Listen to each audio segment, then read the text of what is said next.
The Houston Texans in their division, though, they're dealing with some serious problems, and we now have to ask ourselves at 0-3, are they cooked? There are very few teams in the history of the NFL that have turned around at 0-3 to get to the playoffs. Now, they get to the playoffs, but going on a run to a Super Bowl seems to be out of the equation because they've got a lot of issues that aren't going to get resolved anytime soon. CJ Stroud in this game against the Jaguars, 204 yards, 1 touchdown, 2 interceptions. You've got miscues, you've got fumbles, you've got mistakes, you've got all of these chances to win the game, but their misfirings are what's costing them. I think the most important thing, you can't run the ball.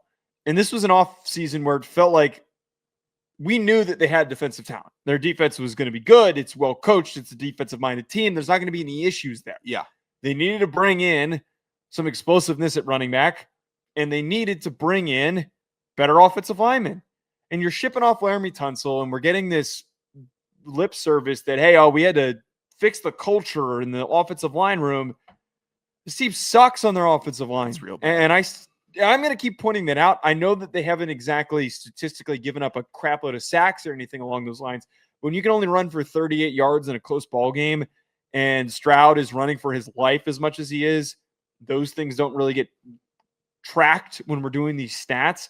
That's all the information that we need to know that the Texans O-line is shit. Yeah, they're real bad. A couple nasty losses in weeks 1 and 2. This is losing to the Jacksonville Jaguars as the Houston Texans with CJ Stroud as your quarterback and a very good Nico Collins as your wide receiver 1 can't happen. Trayvon Walker is getting way better. Josh Hines-Allen is good. Eric Armstead's being a menace in Jacksonville also. I'm not going to undersell the Jacksonville Jaguars defense and that they were impressive on Sunday.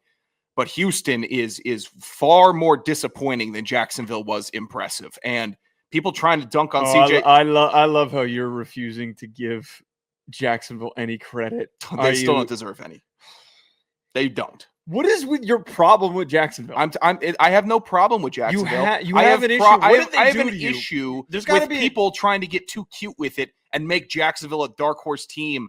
They're not. I think they're more legit than the Colts, and you're sitting here dick riding Daniel Jones. Crazy. Yeah, I think that they've got more of a shot to be more legit than I would take Trevor Lawrence over Daniel Jones any day. That shouldn't be a hot take. It should be a hot take. What did the Jaguars do to you? What's the date that they made you hate happiness? It was just when everyone kept on glazing Trevor Lawrence and that bad offense while they were bad and bad and bad, and he threw interceptions. And everyone keeps on trying to tell you that you're the crazy one, and they're defending the historically tragic Jacksonville Jaguars. And that is something I can't wrap my head around. Something's missing. This is the here. NFL. Something's missing. And the Jaguars have been defended to the ends of the earth for no good goddamn reason. And it's not Jaguars fans that are doing it. Jaguars fans are very plugged. It's people like you that do it, that don't know that you can call an NFL team tragic, which they have been. And this is a crazy tragedy win for Jacksonville over Houston. This is CJ Stroud. This is a playoff game winning quarterback consistently. One of the best in the game. Having a shit start to the year. That bums me out. And people are trying to dunk on him this year. You're trying to dunk on CJ Stroud for little bro and Caleb Williams. He should have. Caleb was bad. And he tried to give him some good advice. CJ Stroud's a great quarterback. So what they have going on, letting it fall onto CJ Stroud is the one thing people can't do, because Houston will be worse without him if you want to run him out of town because they can't give him help. This is a frustrating game for me because I see what Houston can be and I know what Jacksonville is. And this game score should not even have been close. I do wonder if this doesn't begin the path for Caserio to get fired. I mean, we're not getting rid of DeMeco Ryans.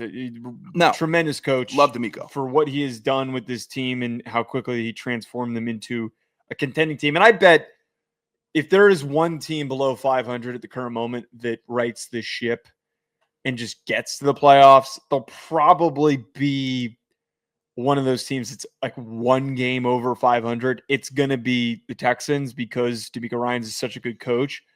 But I wouldn't be surprised if we're not sitting here in the offseason, Caserio's out and they're bringing in somebody new.